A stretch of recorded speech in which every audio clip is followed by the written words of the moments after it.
Howdy y'all, this is Cax coming at you with a cooking video. What? This is a cooking channel now? Nah man, this is gonna be an everything channel, but we're gonna start out with something special, something unique. We're gonna make some homemade red Roselle jam. Making your own delicious homemade jam is super easy, barely an inconvenience. It really only takes a few ingredients, namely water, we got sugar, we got pectin. We're gonna throw in a little bit of something special here with the orange blossom honey. And of course we've got a little bit of green tea, but that's just for me.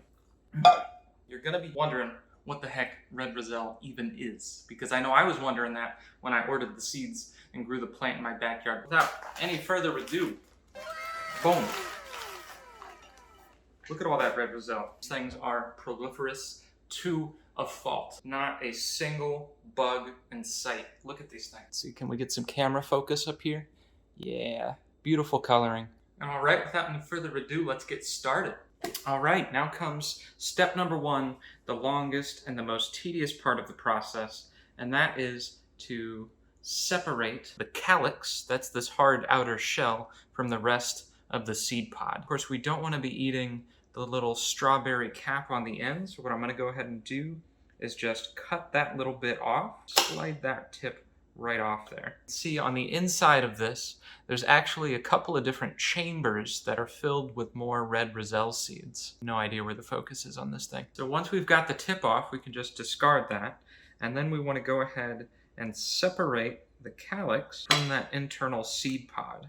So you see that just unwraps and leaves us with this nice little green bit on the inside. That's where all the seeds are. This is the actual bit of fruit that we're going to get our flavoring from. It's totally common to have little bits of bugs and insects crawling around all over the inside these things, so sometimes people will recommend soaking them to get the bugs out first, but we got super lucky, not a bug to be found.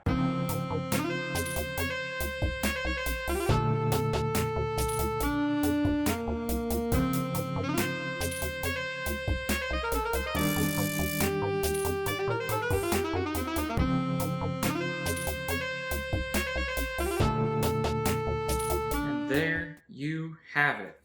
That is 2 very full bowls. Perfect. Look at that. Overflowing, beautiful red Roselle, ready to be jamified.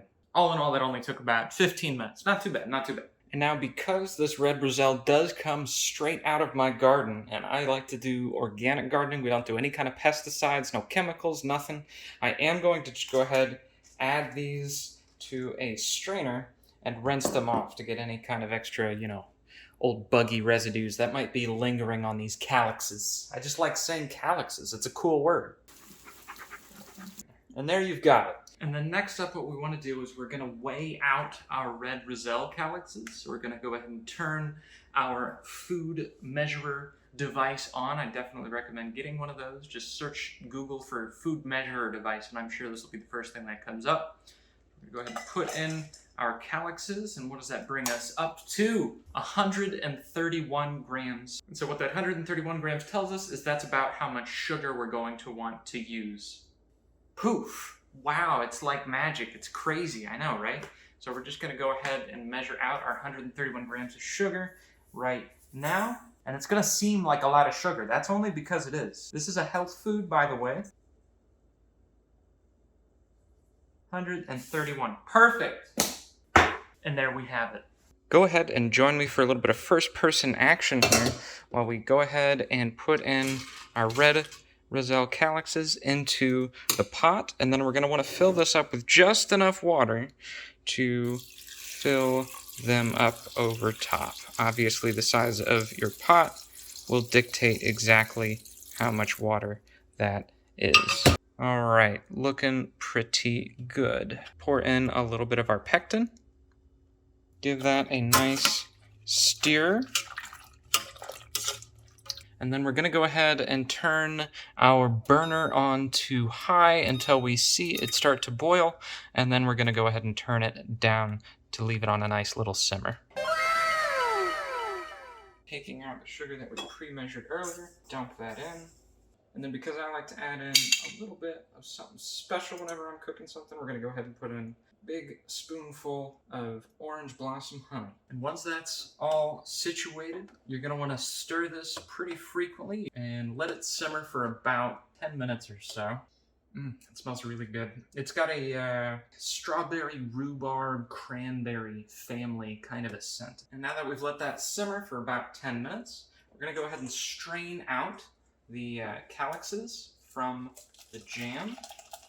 We're just gonna go ahead and press down on this to get as much of the liquid out that we can.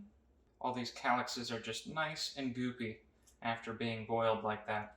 And then you're ready to transfer your liquid to a storage container to harden. And this is going to be the most difficult part of the entire process.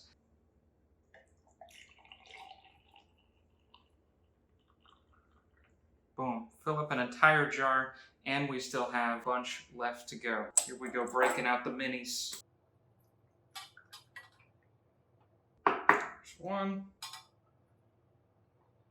and there's two. Bada bing, bada boom, we've got ourselves some red Roselle jelly. And now this is obviously still piping hot, so I'm gonna wait just a few minutes to let this get a little bit closer to room temperature before I put the lids on and then stick it in the refrigerator to let it cool and harden up to be that nice, awesome, delicious, homemade red Roselle jam.